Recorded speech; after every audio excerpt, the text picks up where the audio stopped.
بسم اللہ الرحمن الرحیم۔ السلام علیکم ورحمۃ اللہ وبرکاتہ۔ الحمدللہ رب العالمین والصلاة والسلام نبینا محمد وعلی آلہ وصحبہ اجمعین، اما بعد۔ وقال اللہ تعالی فی القرآن المجید والفرقان الحمید، فاعوذ باللہ من الشیطان الرجیم، بسم اللہ الرحمن الرحیم، وما ارسلناک الا رحمۃ للعالمین۔ محترم سامعین اکرام، اللہ رب العزت کا بے انتہا شکر ہے کہ اللہ رب العزت نے ہم تمام کو اس مسجد کے اندر باجماعت تراویح ادا کرنے کی توفیق بخشی۔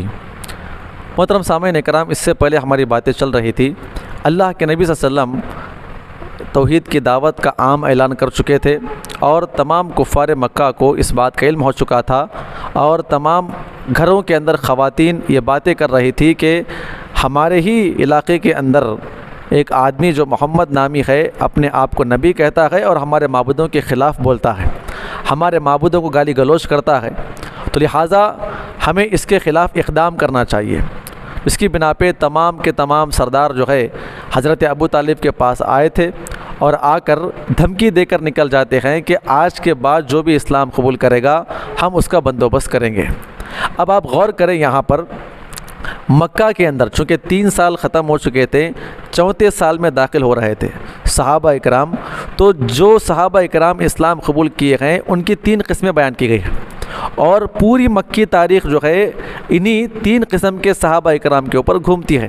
پھر اس کے بعد ان صحابہ اکرام کو کیسا روکا گیا، پھر ان کے چالیں کیا تھی، وہ تمام چیزیں ہم کو ملتی ہیں۔ تو لہٰذا بنیادی بات آپ یہ سمجھ لیں کہ 34 سال سے لے کر تقریباً ہجرت تک جن صحابہ اکرام نے اسلام قبول کیا ان کی 3 قسمیں ہیں۔ پہلی قسم غلام صحابہ اکرام کی، جو گھر گھر کے اندر کام کیا کرتے تھے، کسی مالدار کے گھر کے اندر کام کیا کرتے، انہوں نے جو اسلام قبول کیا تو وہ غلام صحابہ اکرام کی پہلی قسم تھی۔ دوسری قسم انہی کے علاقے کے مالدار گھرانوں کے اندر پلنے والے بچوں کی، اور تیسری قسم جو ہے حج کے ایام میں جو لوگ دور دراز سے مکہ کو آتے حج کرنے کے لیے اللہ کے نبی صلی اللہ علیہ وسلم کے زبان سے دعوت کو سنتے اور اسلام قبول کر لیا کرتے تھے۔ اور کفار مکہ نے باضابطہ ان تینوں کے خلاف پلاننگ بنا کر کے رکھا تھا کہ اسلام کی دعوت کو کیسے روکیں گے۔ اگر غلام لوگ اسلام قبول کرتے ہیں ان کو ماریں گے، پیٹیں گے، سب کے سامنے لے کر آئیں گے تاکہ دوسرے لوگ اسلام قبول کرنے سے پہلے سوچیں، ورنہ ہماری حالت بھی ایسی ہونے والی ہے۔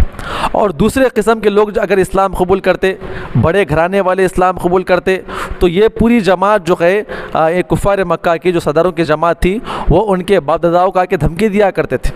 اگر وہ تجارت کرنے والے ہوتے تو ان کے بارے میں کہا کرتے تھے کہ آپ کے بیٹے نے اسلام قبول کیا ہے، اگر وہ نہیں چھوڑے گا تو ہم آپ کا بائیکاٹ کریں گے۔ اور تیسرے قسم کے لوگوں کے بارے میں انہوں نے یہ پلان بنایا تھا کہ جب بھی حج کے ایام میں لوگ باہر سے آئیں گے ہم خود مکہ کے باہر چلے جائیں گے، اور جتنے بھی لوگ اندر داخل ہو جائیں گے داخل ہونے سے پہلے تمام لوگوں کو ملاقات کر کے اللہ کے نبی صلی اللہ علیہ وسلم کے خلاف بتائیں گے کہ بھائی ہمارے علاقے کے اندر ایک آدمی ایسا ہے جو اپنے آپ کو نبی ہونے کا دعویٰ کرتا ہے، اور جو بھی اس کی بات مانتا ہے وہ آدمی اس کا ہو جاتا ہے۔ ماں بچوں کو چھوڑ دیتی ہے، شوہر بیوی کو چھوڑ دیتا ہے، بچے ماں باپ کو چھوڑ دیتے ہیں۔ یہ عجیب و غریب دعوت ہے، لہٰذا یہ آپ کے ساتھ ایسا نہ ہو، ہم آپ کو نصیحت کر رہے ہیں آپ وہاں جانے کے بعد اس محمد نامی آدمی کی باتوں کو نہ سننا۔ تو یہ ان کے اپنے پلاننگ کے مطابق یہ لوگ کام کر رہے تھے۔ تو غلام حضرات میں جو بڑے بڑے جو لوگ یہ پلاننگ کر رہے تھے اس میں ابو سفیان، ابو جہل، امیہ، عتبہ، شیبہ، یہ تمام کے تمام لوگ تھے۔ آپ غور کریں جتنا یہ شدت سے اسلام کو روکنے کی کوشش کر رہے تھے، انہی کے گھروں میں لوگ اسلام قبول کر رہے تھے۔ آپ غور کریں بنو امیہ جو بڑا سردار تھا یہ انہی لوگوں میں سے تھا جو اسلام کو روکنے میں پیش تھا، لیکن اس کے غلام نے اسلام قبول کیا۔ جب اس کو معلوم پڑا، بتایا گیا کہ آپ کے غلام نے اسلام قبول کیا ہے، آپ غور کریں اپنے غلام کے پاس آ کر کہتا ہے میں نے سنا ہے کہ تو نے محمد کے دین کو قبول کیا ہے اور ہمارے معبودوں کا انکار کر رہا ہے۔ تو اس غلام نے کہا کہ آقا میں نے اسلام قبول کیا ہے، اور آپ بھی جو ہے اس اسلام کو قبول کر لیں، ایک رب کی عبادت کریں، یہ معبودان باطلہ کا آپ انکار کریں۔ لہٰذا آپ کیا کریں گے، آپ دنیا کے بھی اندر کامیاب ہو جائیں گے اور آخرت میں بھی کامیاب ہو جائیں گے۔ تو مالک کو بڑا غصہ آیا، اس نے مارا پیٹا اور اتنا مارا کہ وہ خود تھک گیا، اور 1 دن کے لیے نظر بند کر دیا، جیل میں داخل کر دیا تاکہ عقل ٹھکانے آ جائے۔ اس کے بعد ایک دن کے بعد نکال کر کہتا ہے کیا ہے بلال، کیا تو اسلام کو چھوڑے گا نہیں چھوڑے گا؟ تو وہی کہتے ہیں کہ میں نے اپنے پروردگار کا کلمہ پڑھا ہے، لہٰذا میں ایک اللہ کے علاوہ کسی اور کی بات نہیں مانوں گا۔ اس کے دل کے اندر ایک بات یہ آتی ہے، کیوں نہ میں اپنے آپ کو لوگوں کے سامنے ظاہر کروں کہ میں اپنے بتوں کی بڑی محبت کرنے والا ہوں، بتوں سے بڑی محبت کرنے والا ہوں، اور میں پوجا پاٹ کرنے والا ہوں۔ اور اپنے آپ کو بڑا مرید بتانے کے لیے کیا کیا اس نے اپنے غلام کو کھینچ کر لایا اور مکہ کے بازار میں مارنا شروع کیا۔ لوگوں سے کہہ رہا تھا کہ دیکھو لوگوں، یہ ہمارا غلام ہے جس نے اسلام کو قبول کیا ہے، ہمارے معبودوں کے خلاف بولا ہے، لہٰذا آپ بھی اپنے ماتحتوں کو ایسے ہی ماریں، اور عبرت کے لیے مار رہا تھا۔ اور باضابطہ آپ نے کئی مرتبہ سنا ہوگا ان کا واقعہ، بڑا مشہور واقعہ، ریت پہ لٹایا گیا اور اس کے بعد بھاری بھرکم پتھر ان کے سینے کے اوپر رکھا گیا، پھر بھی مارتا رہا اور کہتا رہا کہ تو اسلام کو چھوڑ دے۔ ان کے زبان سے صرف اللہ تعالیٰ ایک ہے، اس طرح کے الفاظ نکل رہے تھے۔ اس کو اب بھی برداشت نہ ہوا اور اس کی انا کا مسئلہ بن گیا۔ لوگ دیکھ رہے تھے نا، بڑا سردار ہے، مار رہا ہے، غلام تک بات نہیں سن رہا ہے، یہ شدت میں آ گیا اور کچھ گنڈوں کو خرید کر لاتا ہے، کہتا ہے کہ اتنے پیسے لو، اور اسے پورے مکہ کی گلیوں کے اندر جا کر گھسیٹتے پھرے۔ حضرت بلال کے ٹانگوں میں رسیاں ڈال کر یہ گھسیٹتے پھرتے۔ اور آپ جانتے ہیں عرب کی جو زمین ہے وہ موٹے موٹے پتھر اس کے اندر نکلے ہوئے ہوتے ہیں، اور پتھریلی زمین ہوتی ہے، وہ گھسیٹتے پھرتے، جس کی بنا پر ان کا پوری پیٹھ جو ہے، پیٹھ کا پورا گوشت نکل جایا کرتا تھا۔ پھر رات میں لا کر انہیں وہیں لا کے چھوڑ دیا کرتے تھے۔ ایک مرتبہ سے ابو بکر صدیق وہاں سے گزر رہے تھے، یہ اپنے غلام کو مار رہا تھا، تو ابو بکر صدیق کہتے ہیں کہ تم اتنا ظلم کیوں کر رہے اس بیچارے کے اوپر؟ ظلم کرنے کی وجہ کیا ہے؟ وہ غصے میں کہتا ہے کہ ابو بکر، جب سے وہ تمہارا دوست محمد اپنے آپ کو نبی کہتا ہے اور وہ دین کی بات ہمارے سامنے پیش کر رہا ہے، یہ ہمارے لوگ ہماری بغاوت کر رہے ہیں، یہ آپ اور آپ کے دوست کی بنا پہ ہوا ہے۔ تو خیر ابو بکر صدیق نے کہا کہ مجھے آپ اسے بیچ دیجئے، میں اسے آزاد کرنا چاہتا ہوں۔ تو خیر وہاں پہ معاملہ طے ہوا۔ یہ سوچ رہا تھا کہ اگر یہ بات میری نہیں قبول کرے گا تو میری عزت نکل جائے گی، اس نے جان بوجھ کر اپنے غلام کو منہ مانگی رقم پر بیچ دیا۔ آپ غور کریں، پتہ یہ چلتا ہے کہ یہاں پر جتنا اسلام کو لوگ دبا رہے تھے، اتنا صحابہ کرام جو ہے اسلام قبول کر رہے تھے۔ یہ تو ایک سردار کی بات ہے جو اس زمانے کے اندر ابو جہل جو کہ بڑا سرگنا تھا، اس کے لونڈی نے اسلام قبول کر لیا۔ اور یہ ہر دن کا صبح اٹھتے ہی لوگ کہتے فلاں سردار کی لونڈی نے اسلام قبول کیا ہے، فلاں سردار کے بیٹے نے اسلام قبول کیا ہے، فلاں نے اسلام قبول کیا ہے۔ یہ خبر ہر جگہ پھیل رہی تھی۔ ابو جہل کو معلوم پڑا کہ میری لونڈی نے اسلام قبول کیا ہے، میں لوگوں کو روک رہا ہوں۔ یہ گھر آیا اور لونڈی کو مارنا شروع کیا، اور اتنا مارا باضابطہ اس نے چہرے کے اوپر ٹارگٹ کر سر اور چہرے کے اوپر اتنا مارا کہ وہ لونڈی بے ہوش ہو کر نیچے زمین پہ گر پڑی۔ اور جب صبح اٹھی، اسے ہوش آیا تو کیا دیکھتی ہے کہ اس کی آنکھ جا چکی ہے۔ وہ ٹٹول رہی تھی، اللہ سے دعا کر رہی تھی کہ میرے پروردگار میرے ساتھ کیا ہو چکا ہے۔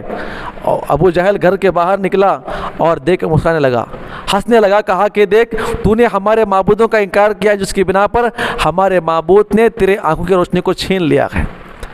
وہ زنیرہ کہہ رہی تھی کہ دیکھو یہ ہمارے پروردگار کی قدرت ہے، اللہ نے میرے آنکھوں کو چھین لیا ہے، اور میرا پروردگار جو ہے اس بات پہ قادر ہے کہ مجھے دوبارہ روشنی لوٹائے گا۔ اور باضابطہ اس نے ہاتھ اٹھا کر دعا کیا کہ اے ہمارے پروردگار اگر میں حق پر ہوں تو مجھے کیا عطا فرما، دوبارہ مجھے روشنی عطا فرما۔ دعا ختم کرنے کے بعد جو ہے اللہ رب العزت نے ان کو روشنی عطا فرمائی۔ تو ابو جہل کہتا ہے کہ یہ تو محمد کا جادو ہے، اب غور کریں میرے بھائیوں۔ پھر ایک اور صدر نے سنا کہ ہمارے گھر پہ ایک خاندان نے اسلام قبول کیا ہے۔ معاملہ اصل یہ ہے کہ حضرت یاسر، سمیہ رضی اللہ عنہ مجمعین، اور ان کے دو بیٹے عمار اور عبداللہ، پہلے عمار نے اسلام قبول کیا اور وہ دار ارقم میں جا کر آیا کرتے تھے اور آ کر اپنے ماں باپ کو اسلام کی دعوت دیا کرتے تھے۔ حضرت عمار کے اسلام کی دعوت دینے کی بنا پر ان کے ماں باپ نے اسلام قبول کیا اور ان کے بھائی نے بھی اسلام قبول کیا۔ ان کے سردار کا نام جو ہے وہ ابو حذیفہ تھا۔ اس نے کیا کیا، چاروں ممبروں کو لے کر، جو ایک گھر کے 4 ممبروں کو لے کر آیا اور ابو جہل کے حوالے کرتا ہوا کہا کہ دیکھو تم ان خاندان والوں کو ایسی سزا دینا کہ لوگ دوبارہ اسلام قبول کرنے سے پہلے سوچیں۔ اور سارے عرب کے اندر آپ غور کریں ان کے انا کا مسئلہ بن چکا تھا. سردار گئے، وقت کے بڑے مالدار گئے اور طاقت و قوت والے گئے، لیکن ان کے اپنے غلام، اگر بیٹے اسلام قبول کر تو الگ بات تھی، ان کے غلام کیا اسلام قبول کر رہے تھے. آپ غور کریں مکہ کے بازار میں باضابطہ اس چاروں کے چاروں ممبروں کو پکڑ کر باندھا گیا، ماں باپ کو باندھا گیا، یہاں پہ 2 بیٹوں کو باندھا گیا، اور سارے کے سارے لوگ کیا ہے یہ تماشا دیکھ رہے تھے. اور آپ یہاں پہ ایک بات یاد رکھ لیں کہ حضرت سمیہ سے لوگ بڑی محبت کیا کرتے تھے، اور عرب کی یعنی تقریباً مکہ کی ساری خواتین جو ہے تھی تو وہ غلام، تھی تو وہ لونڈی، لیکن ساری مکہ کی عورتیں جو ہے ان سے محبت کرتی تھی. محبت کرنے کی وجہ یہ تھی کہ یہ اس زمانے کے زچگی کیا کرتی تھی. حمل کے جو حالات وغیرہ ہوتے ہیں اس زمانے کے اندر جو ہے 100 میں سے 60-70 عورتیں تو پیٹ کے درد سے مر جایا کرتی تھی، اور یہ تجربہ کار داعیہ تھی. کہیں پر بھی اگر بچہ پیدا ہوتا وقت سے پہلے حاضر ہونا، پوری ڈیلیوری وغیرہ کر کے آیا کرتی تھی، جس کی بنا پہ لوگ ان کی بڑی محبت کرتے تھے، عزت کی نگاہ سے ان کو دیکھا کرتے تھے. جب حضرت سمیہ کو بھی وہاں پہ مکہ کے بازار میں باندھا گیا تو پورے مکہ کی خواتین آ کر ابو جہل سے کہہ رہی تھی کہ اے ابو جہل ظالم، کم از کم سمیہ کو چھوڑ دے، سمیہ کو چھوڑ دے، بڑی اچھی عورت ہے، ہمارے بچوں کے کام آتی ہے، ہماری عورتوں کے کام آتی ہے، بڑی ہمدرد عورت ہے، لہٰذا تو اسے چھوڑ دے. یہ بڑے غصے میں اپنے انا کے اوپر آیا اور مار رہا تھا. کبھی ماں کو مارتا، بچوں سے کہتا کہ اسلام کو چھوڑ دے، کبھی بچوں کو مارتا، ماں باپ سے کہتا کہ اسلام کو چھوڑ دے. آپ غور کریں 4 طرف باندھا گیا، حضرت سمیہ کو بڑا نیزہ لے کر آیا. آپ جانتے ہیں ساری خواتین رو رہی تھی، اس کو برا بھلا کہتی کہ اے ابو جہل صرف سمیہ کو چھوڑ دے، بقیہ تمام کو مار دے، اور بڑا نیزہ لے کر آیا. آپ غور کریں اللہ کے نبی صلی اللہ علیہ وسلم وہاں سے گزر رہے تھے، یہ منظر دیکھ رہے تھے. حضرت ابو بکر صدیق کو اللہ کے نبی بھیج کر کہتے ہیں کہ ابو بکر صدیق جا کے سمیہ کو آزاد کر دے. ابو بکر صدیق آ کر کہتے ہیں کہ ابو جہل مجھے ان چاروں کو دے دے، میں تجھے منہ مانگی رقم عطا کروں گا. ابو جہل بڑے غصے میں تھا، کہا کہ آپ کے اور آپ کے دوست کی بنا پہ یہ سب ہو رہا ہے، جاؤ نکل جاؤ، میں آپ کو نہیں بھیجوں گا، میں ان کے ساتھ جو انتقام لینا ہے میں انتقام لے کر رہوں گا. یہ ہمارے معبودوں کے خلاف بولتے ہیں اور بکتے ہیں، میں ان کو کبھی نہیں چھوڑوں گا. آپ غور کریں میرے بھائیوں، اللہ کے نبی صلی اللہ علیہ وسلم وہاں سے جا رہے تھے، کوشش جتنی کرنا تھا آپ نے کیا. حضرت سمیہ چیخ کر کہتی ہے اے اللہ کے نبی صلی اللہ علیہ وسلم، آپ آواز لگا رہے تھے. آپ غور کریں اللہ کے نبی نے کہا کہ اے آل یاسر صبر کرو، اللہ آپ کے ساتھ ہے، آپ صبر کرو. حضرت سمیہ کہتی ہے اللہ کے نبی میں آپ کو مدد کے لیے آواز نہیں دے رہی ہوں، بلکہ آپ میرے لیے گواہ رہنا، آپ میرے لیے گواہ رہنا. قیامت قائم ہو جانے کے بعد اللہ تعالیٰ اگر پوچھ لے تو آپ گواہی دے دینا. اللہ کے نبی نے ان کے لیے دعا فرمائی اور کہا کہ اے میرے پروردگار یہ پورے خاندان کو جنت میں اعلیٰ مقام عطا فرما. اللہ کے نبی وہاں سے چلے گئے اور یہ ظالم باضابطہ بڑا نیزہ لے کر آیا اور کہا کہ زنیرہ آخری مرتبہ، سمیہ آخری مرتبہ پوچھتا ہوں اگر تو اسلام کو چھوڑتی ہے یا نہیں چھوڑتی ہے. انہوں نے لیٹے ہوئے کہا کہ میں تیرے معبودوں کو برا بھلا کہتی ہوں اور میں اپنے پروردگار کی بڑائی بیان کرتی ہوں. اتنا سننا تھا، پیٹ کے نیچے کے حصے میں اتنے زور سے وار کیا کہ وہ نیزہ بالکل پیٹ سے باہر نکل گیا اور وہیں پہ شہید ہو گئی. پھر ڈنڈا لیا، پھر باپ کو مارتے مارتے ختم کر دیا، یاسر کو مارتے مارتے ختم کر دیا. پھر اس کے بعد عبداللہ جو ان کے بیٹے تھے عمار کے سامنے مارتے مارتے ان کو ختم کر دیا. اور حضرت عمار کو بلا کر کہتا ہے کیا تو بھی یہی حرکت کرے گا؟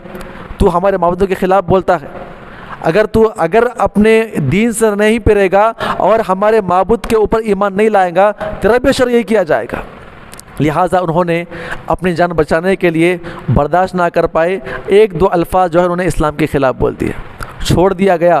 پھر اس کے بعد دار ارقم میں روتے ہوئے اللہ کے نبی صلی اللہ علیہ وسلم کے پاس آ کر کہتے ہیں، اللہ کے نبی کے سامنے پورا واقعہ بیان کرتے ہیں، اے اللہ کے نبی صلی اللہ علیہ وسلم انہوں نے پہلے امی کو مارا، پھر ابو کو مارا، پھر بھائی صاحب کو مارا اور پھر مجھے مار رہے تھے، میں برداشت نہ کر پایا. اے اللہ کے نبی رونے کی وجہ یہ ہے کہ میری زبان سے آپ کے خلاف 1-2 باتیں نکل گئی ہیں. اللہ کے نبی نے بلا کر انہیں تسلی عطا فرمائی اور کہا کہ جب آپ میرے خلاف بول رہے تھے، اسلام کے خلاف آپ بول رہے تھے، کیا آپ کے دل کے اندر وہ بات تھی؟ صاحب رسول کہتے ہیں اے اللہ کے نبی میرے دل کے اندر ایسی کوئی بات نہیں تھی.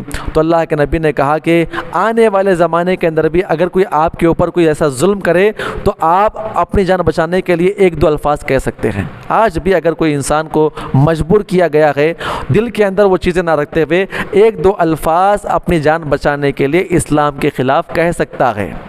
تو پتہ یہ چلا یہ صحابہ کرام کی جماعت جب اسلام قبول کی ان کو تکالیف اٹھانے پڑی۔ یہ صحابہ کرام کے اسلام قبول کرنے والوں کی پہلی قسم ہے جو غلام صحابہ کرام تھے، اور بہت سارے صحابہ کرام انشاءاللہ کل آپ کے سامنے پیش کیا جائے گا۔ اللہ سے دعا کرے اللہ تعالی ہم تمام کو اس نے عمل کی توفیق عطا فرمائے، آمین۔ السلام علیکم ورحمۃ اللہ وبرکاتہ۔